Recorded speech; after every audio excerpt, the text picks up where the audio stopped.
Hello lovely euphonium players. I am here to do a video for you to learn about all the parts of your euphonium so you are ready next week when you have your mini lesson. You know what different parts we're talking about. So here's our euphonium.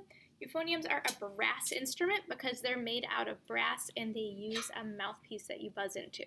So in band we have euphonium is brass, trumpets brass, trombones brass. If you have friends who are 6th, 7th, and 8th graders, you might have a friend who plays tuba. That's also a brass instrument, and so is the horn. So it is a member of the brass family. On our euphonium, we play on a mouthpiece, and this is the same mouthpiece that trombones use. So it's got a pretty deep cup in it, and the way we play, we lick our lips together. We just put them together, and then we let the air come out. So we're not going.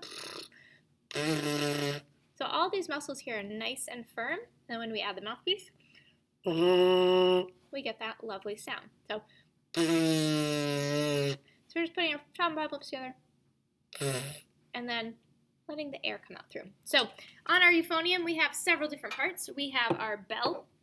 Our bell is the part of the instrument at the top that flares out. So this is the bell. Trumpets and trombones and clarinets and alto saxophones also have a bell.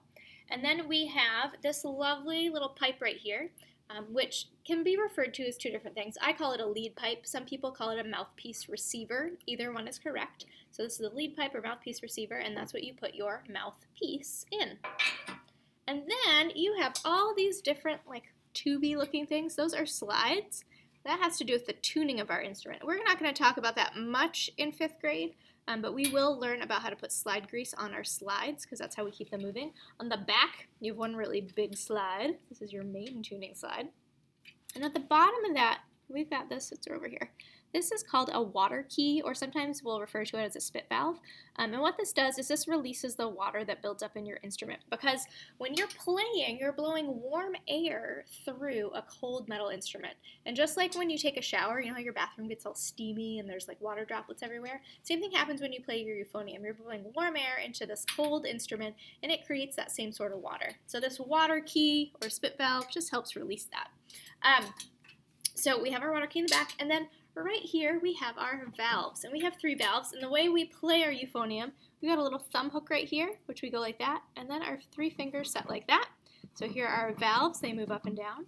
And when we hold our euphonium, we actually don't rest it on our leg when we're sitting down. Let me grab a chair. When we are holding our euphonium, it's actually going to be kind of up a little bit on our lap, because if it's down here, then we have to like smush, which looks kind of sad. So we're actually going to lift it up a little bit, and you kind of like hug it with this arm. So this arm goes all the way around.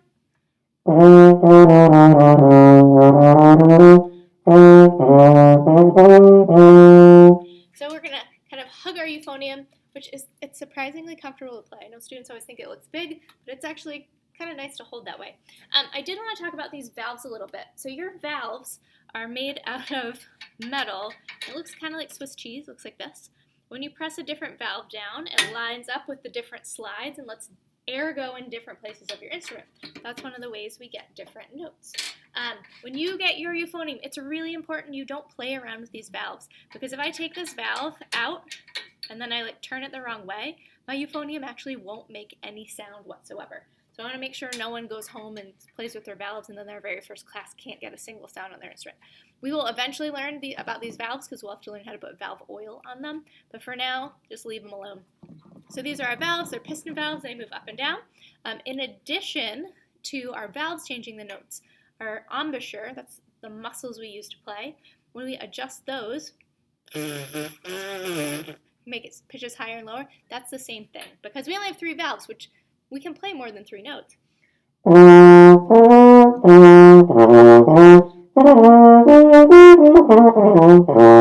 I made all of those adjustments just with my embouchure, and we will learn how to do that. All right, so here's our euphonium, and I forgot to tell you at the beginning of the video, I was going to tell you a secret word, and that's how you prove that you watched the video. So their secret word, you might need to pause it so you can go write it down, is potato. Potato is your secret word. And that's the word you're going to use to prove that you watched this video about your euphonium. All right, bye.